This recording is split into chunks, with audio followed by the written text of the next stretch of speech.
So, maglumot na ta guys.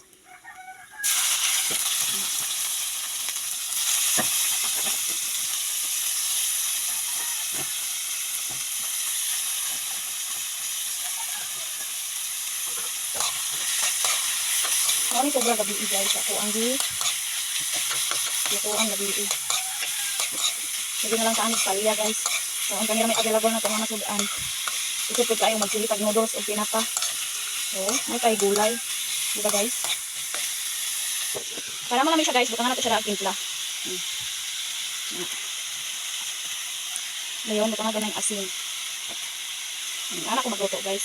Para masuhok ang iyahang timpla sa palya.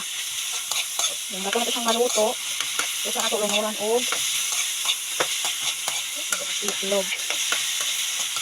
Hinaon na ang mga anak ninyo ani guys. Basta kumutan siya o asin usa siya gisaman. Gilunuran na ako ito guys. Ano siya. So magulat na lang maluto.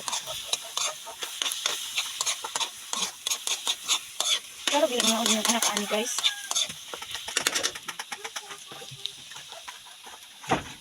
Pero na anak guys mga digyo makaog paliya. Sa gili papait.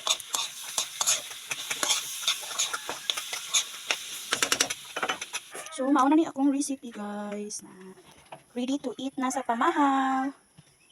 Mauna ni siya guys. So, lamig kayo siya guys, oh. Guys. Humot kayo siya guys. Kaya, bago pa siyang haon. See?